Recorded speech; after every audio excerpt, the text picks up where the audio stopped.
जो कोडिपेंडेंट होता है वो अपनी सेल्फ केयर का ख्याल नहीं रखता और वो कंट्रोल करने की कोशिश करता है अपने लव्ड वन की लाइफ, अपने लव्ड वन के इमोशंस कंट्रोल करने की कोशिश वो ऐसे करता है कि मैं इसको इतना प्यार दूंगा कि ये ड्रग्स ना करे, मैं इसकी हर ख्वाहिश को पूरा करूंगा तो शायद ये ड्रग्स ना करे, शायद कोई ज़रूरत थी इसकी बचपन की जो पूरी नहीं हुई जिस वजह से ये ड्रग करता है। दिल का बुरा नहीं है, एडिक्ट के लिए झूठ बोलना, कवर अप करना, जस्टिफिकेशन देना, और ये कि कोडिपेंडेंट प्रोवोक भी करता है। किस वजह से प्रोवोक क्यों करता होगा कोडिपेंडेंट?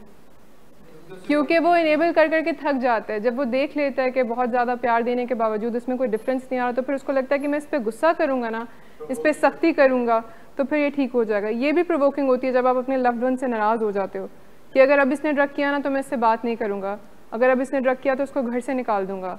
जब कोई गुस्से में आके किसी एडिक्ट को घर से निकाल देता है तो व्हाट डू यू थिंक, वो घर से निकल के सोचता है कि मुझे ड्रग्स छोड़ देने चाहिए, ज़्यादा ड्रग्स करने शुरू कर देता है, राइट? ये हेल्प तो नहीं हुई।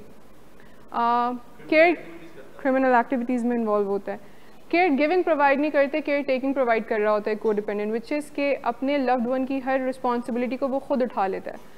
सपोर्ट देने के बजाय उसके करने वाले काम वो खुद कर रहा होता है। करने वाले कामों में ये हो सकता है कि पुलिस से उसको छुड़वा रहा है, काम पे उसके लिए झूठ बोल रहा है, एब्सेंट लीव ले रहा है, उसकी शादी बचा रहा है, उसकी बीवी नाराज़ होकर चली गई तो उसकी बीवी को मना के घर लेकर आ रहा है, उसको अपने साथ एक जॉइंट फैमिली सिस्टम में रखा हुआ है सो दैट उसके बच्चे और बीवी सफ़र ना करें फाइनेंशियली, बट इन रियलिटी आप उसको इनेबल कर रहे हो, उसकी डिजीज़ को इनेबल कर रहे हो। जी, लग रहा होता है कि आप कुछ अच्छा कर रहे हो उसके लिए आप बहुत रीज़न देते हो अपने आप को कि मैं तो इसलिए कर रहा हूँ कि अगर इसको अलग कर दिया तो फिर ये इलेक्ट्रिसिटी का बिल नहीं देगा, इसकी इलेक्ट्रिसिटी कट जाएगी, कि अगर मैं इसको खाना नहीं दूंगा फिर तो ये खाएगा ही नहीं, अगर मैं इसको जूस बना के नहीं दूंगी तो ये तो ऑलरेडी बहुत वीक है तो इसकी हेल्थ तो और डिटोरिएट करेगी। D get it? कोडिपेंडेंट के पास रीजंस बहुत अच्छे होते हैं अपनी कोडिपेंडेंसी के, हम कोडिपेंडेंट इस वजह से। सो जब पेशेंट हील हो रहा होता है, फैमिली को स्पेशली उन फैमिली मेम्बर्स को जो कोडिपेंडेंट है हील होने की बहुत ज़्यादा ज़रूरत होती है। यू गाइस नो हम यहाँ पे 4 कम्युनिकेशन स्टाइल्स की हमेशा बात कर रहे होते हैं। 4 कम्युनिकेशन स्टाइल होते हैं, उनमें से 3 जो अनहेल्दी होते हैं, जिसमें से पैसिव एक है, पैसिव एग्रेसिव है, एग्रेसिव है। तो जो कोडिपेंडेंट है उसका इन तीनों में से कोई एक स्टाइल होता है, या तो वो पैसिव होता है एज इन कि वो सब चीज़ें चुपचाप बर्दाश्त कर रहा होता है, अपनी फीलिंग्स का ख्याल नहीं रखता, सिर्फ अपने लव्ड वंस की फीलिंग्स का ख्याल रख रहा होता है। वो एग्रेसिव हो सकता है एज इन कि वो उसको दिन भर बुला भला कह रहा होता है, बातें सुना रहा होता है कि तुमने ठीक नहीं होना, तुमसे मुझे कोई होप नहीं है, तुमने ज़िंदगी बर्बाद कर दी है, इस तरह वाली बातें, ये नेगेटिव बातें करके वो एक्सपेक्ट ये कर रहा होता है कि इससे शायद इसमें एहसास पैदा हो जाए। तीसरी फॉर्म पैसिव एग्रेसिव, वो जो नाराज़ होने की बात हम कह रहे थे कि अगर फॉर एग्जांपल कोई पेशेंट यहाँ से रिकवर होकर घर जाता है, ठीक, और उसकी वाइफ कहती है कि अगर अब इसने फिर ड्रग किया ना तो मैं नाराज़ होकर घर चली जाऊँगी, ये पैसिव एग्रेसिव में आ रहा है। एज इन रियलिटी आप अपना कंसर्न तो शेयर नहीं कर रहे, आप ये तो नहीं बता रहे कि आपको बुरा लग रहा है, लेकिन आप नाराज़गी से एक्सपेक्ट कर रहे हो कि ये ठीक हो जाए, विच इज़ नॉट हेल्पफुल। ये तीनों ही कम्युनिकेशन के स्टाइल हेल्पफुल नहीं है रिकवरी में। पेशेंट को कहा जाता है कि असर्टिवनेस की इम्पॉर्टेंस ये है कि वो ड्रग्स को ना कह सकेंगे, ख़ुद को ना कह सकेंगे। जब आप असर्टिव होते हो तो फिर आप एक्स्ट्रा स्ट्रेस कैरी नहीं कर रहे होते, आप अपने इमोशंस को सप्रेस नहीं कर रहे होते, आप अपनी नीड्स के बारे में वेल अवेयर होते हो कि मेरी नीड्स क्या हैं, मैंने उनको फुलफ़िल कैसे करवाना है। आपको पता होता है कि क्या डिफ़िकल्टी मैं एक्सपीरियंस कर रहा हूँ और मैं किस तरह से शेयर कर सकता हूँ किसी के साथ। आप पैसिव नहीं होते, you don't keep things to yourself. इसका बेनिफिट ये होता है कि आप एक्सप्रेस करते रहते हो, द अदर पर्सन नोज़ के what you are going through. आपके फैमिली मेम्बर्स, काउंसलर्स इस इंफॉर्मेशन के साथ आपको हेल्प कर सकते हैं कि आप गुजर किस चीज़ से रहे हो।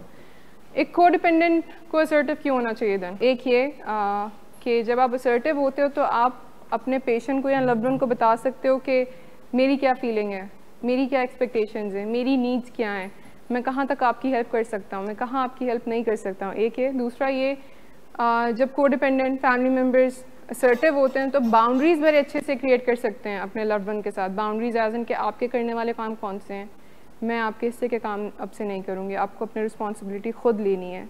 और बाउंड्रीज़ किस तरह से कि आप डिसरिस्पेक्ट नहीं कर सकते मुझे, आप मुझे थ्रेट नहीं कर सकते। अगर आप डिसरिस्पेक्टिंग टोन में मुझसे बात करें तो ये कन्वर्सेशन आगे नहीं बढ़ सकती। यस, और अगर आप असर्टिव हो तो आप पेशेंट से सरेंडरेंस ईजीली डिमांड कर सकते हो इन अ रिस्पेक्टफुल मैनर। वो जो कम्युनिकेशन की हम बात कर रहे थे, तो कम्युनिकेशन तो 2 वेज़ होती है ना, फारूक साहब, लेट्स से कि किसी का कम्युनिकेशन स्टाइल बहुत ही अच्छा है, ठीक, आपका कम्युनिकेशन स्टाइल बहुत अच्छा है, और आप उसामा साहब से बात शुरू कर दें किसी टॉपिक पे, और उसामा साहब आपको जवाब नहीं दे रहे हम, आप कैसे आगे बढ़ाएंगे इस कन्वर्सेशन को?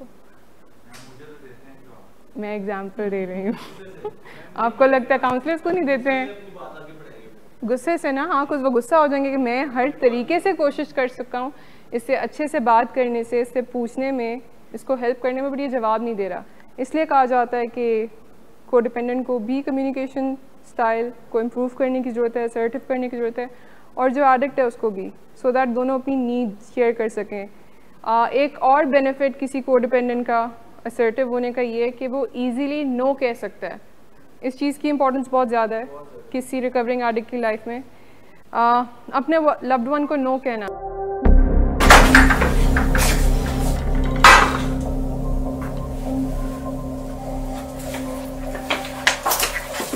आज फिर पी कर आए हो? मेरा नहीं तो इन बच्चों का ही ख्याल कर लो। बंद करो तुम अपनी बकवास। लेकिन तुम अपनी घटियार को तो सिर्फ बाज मत आना। तुम हो ही घटिया इंसान।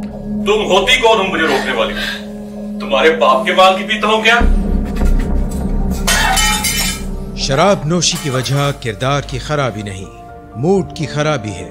शराब नोशी कभी भी नशे की बीमारी में बदल सकती है।